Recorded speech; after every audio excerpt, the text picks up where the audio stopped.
Mando Friday to every single one of you guys. This is the way. Season 2 of The Mandalorian is officially here. I'm so excited to discuss it with every single one of you guys. I've been waiting a full long year. Last year we had such a great conversation every single week following the episode right up at midnight. That's why I look tired. I'm wearing my Baby Yoda shirt. I got my Mandalorian merch already. And we got a particular guest today with the Boba Fett Black Series because damn!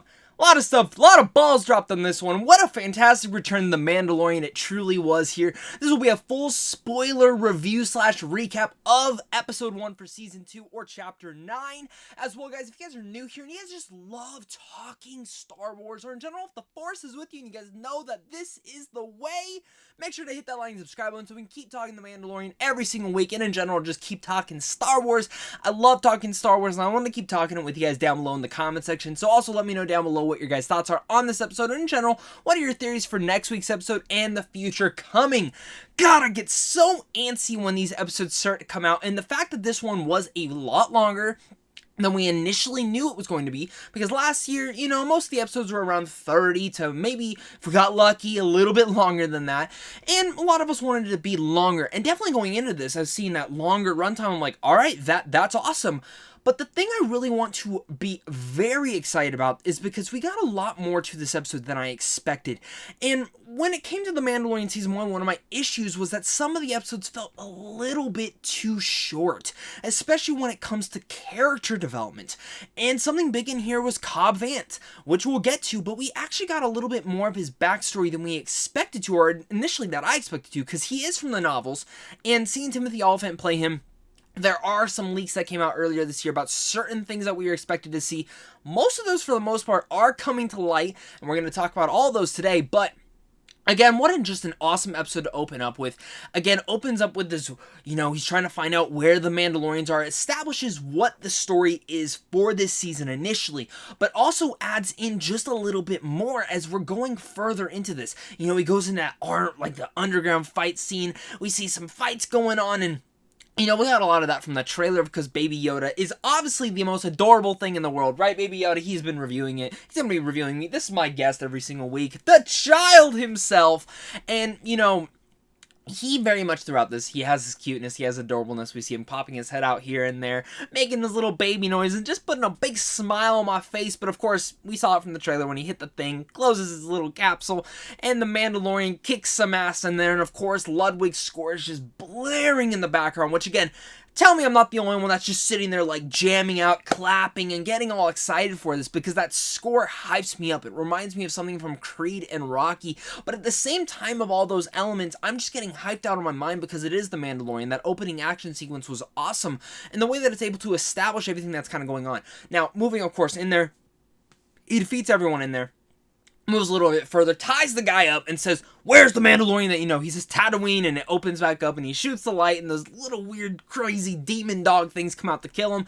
They fly to Tatooine. We meet our great person who helped fix our ship last season, which I think was around episode 5 or 6, and they move into Tatooine. We see the droids again. He's opening up to letting droids fix his ship, because after IG-11's little bit of nice little things that he did, saving the child and all of them at the last of the finale, which was actually really heartbreaking and killed me because I love Taika Waititi's little droid, but still nonetheless, he's passed away, but it kind of opened the doors for the Mandalorian a little bit more. And I really like that. And of course, just, you know, he gets on the speeder bike, he heads into Mos Eisley, and, you know, going back to Tatooine, opening this up, I really much felt like, okay, this is going to open up some doors. You know, we've heard rumors about Boba Fett joining, and of course, Cobb Vanth walks in with the Boba Fett armor, and of course, initially from there, I'm like, oh, that's, you know, it's Cobb Vanth. I had the subtitles on, so I saw that. Establishes very early on that this is not Boba Fett, because it's not Tamara Morrison playing him, because that's who would be playing him, because he was Jango Fett, he was all this, and we see the armor, and you know, it's nostalgia in there. We see he's wearing the Boba Fett armor. I've always loved the character of Boba Fett, but in general, they've never had that much character development to him. So seeing that armor all chewed up, all destroyed, all that stuff, and again, opening up that sequence where they're about to fight, have that standoff, and again, that Wild Wild West flair, because this pretty much is a fantasy western, and I love that. And again, The Mandalorian has further established how that is inside the series, but we see the kayak dragon coming through, it's ripping things to shreds, and we're like, alright, They make a deal, let's kill it. I love seeing them also work with the Tusken Raiders. That is a big thing as well. Seeing how the Mandalorian's able to interact with them. We got a little bit of that, of course, when he's heading out to that town in the desert. But again, even a little bit more of showing them all work together. Kind of remind me of an old-fashioned Western story where it's like, we got to band together, even with the people we don't agree with, to finish off what is happening here. But I also thought of the Alaskan Bullworm from SpongeBob, and also the worms from Dune. I mean, there's so many crazy, giant, long serpent type things in the desert. You just know they're gonna come out to play once and all. But seeing the team kind of build together, seeing how they're coming together with this plan was, again, very exciting. And while, again, maybe this didn't move the story further a bit, I was expecting this. This is what the Mandalorian really does well, is opening up, showing us and introducing these new characters who, again, Cobb Vanth is from the novel, so seeing him actually pop in here, played by Timothy Olyphant, is, again, just perfect. I mean, Timothy Olyphant was the perfect casting to play as this character, especially from the books. And if you guys did read the book with them, let me know what your guys' thoughts are on that book. I'm really curious to hear your guys' thoughts on there. But again, you know, they end up fighting the dragon, and first off, the way that they open up the aspect ratio, freaking phenomenal. It's very seamless the way that it blends up, and it just got me so hyped seeing everything they're kind of doing about it. But of course, the part that got me the most psyched is when the dragon, when you think it died, but come on, we all knew it didn't die. It goes right under, comes back up, starts shooting the acid at them. I'm like, oh, this is getting bad. And the Mandalorian and, of course, Cobb Vanth both team up. They jetpack in the battle, and seeing the way that they were flying around was just freaking awesome. I was like, this is the way, man. I was really engaged and on the edge of my seat in the way that, again, just stunning to have something Star Wars, because the Clone Wars earlier this year is some of the best Star Wars I've seen. The Mandalorian season before that, it just got me hyped and I loved watching it. But this, again, is what I love. I love investing myself into more lore, going into more Star Wars, and I'm sure many of you guys feel the exact same way. We just love Star Wars, and the fact that we as fans get to culminate and come together to talk about the story and really bond together over this is some of my favorite aspects of it. And again, that kayak dragon, they end up fighting it. It doesn't work out, but the Mandalorian, he gets a plan, and of course it's to feed him that cow thing and just feed it and blow it from the sky high. He hits the little jetpack, tells him, go protect the child. He gets eaten. We're like, no! And I'm like, they didn't kill him. And of course he shoots out with the electricity, flies out, blows the dragon up, and kills him everywhere. Everyone is saved. Everyone's celebrating. They take their prizes. The Mandalorian gets his armor back from, of course, Cobb Vanth, because that's the way he wanted this Mandalorian armor. He wanted to return it to his ancestors. He follows the rules, and again, very much is by the basics of what the Mandalorian religion is, which again is just freaking awesome to see how he is doing that all together.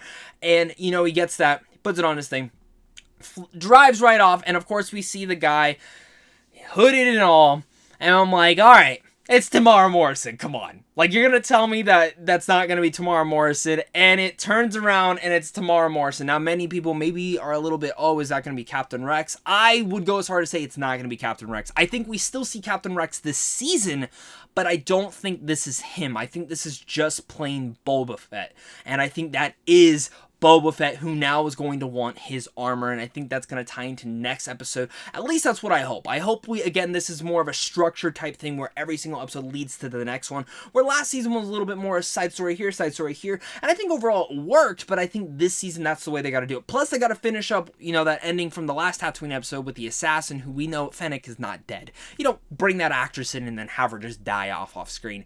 But in general, leaving it off on that big giant cliffhanger of seeing that, of course, Boba Fett is back is such a big, awe-inspiring thing, and gets me so hyped for next week. And then I just love watching the credits with all the great concept art. I would like literally frame every single piece of that if I could. But again, what a fantastic opening to this season. I loved this season, and I can't wait to hear your guys' thoughts as well down below. Really opening up the fact that this was a longer episode. We got to know more about Cobb Vanth. If this was last season, I don't see us getting that intro to him. I don't get seeing that little bit more to him, where he found the armor, how that goes about. It would have been very surface level attempts, but what this does is it took its time with the lore, with these characters and everyone involved, and I was just very impressed with how they were able to bring this about into such a new light. The Mandalorian is off to a great start, and I'm sure many of you guys are going to be feeling the same way, so make sure guys to hit that like and subscribe, and as well as comment down below and let me know your guys' thoughts, because we're going to keep talking The Mandalorian every single week until the finale, and then hell, Who knows? We got lots more Star Wars content coming up very soon, guys. So if the Force was with you, hit that like and subscribe button. This is the way. I can't wait to see you guys next Friday morning at this same exact time. So, of course, until next time, stay classy.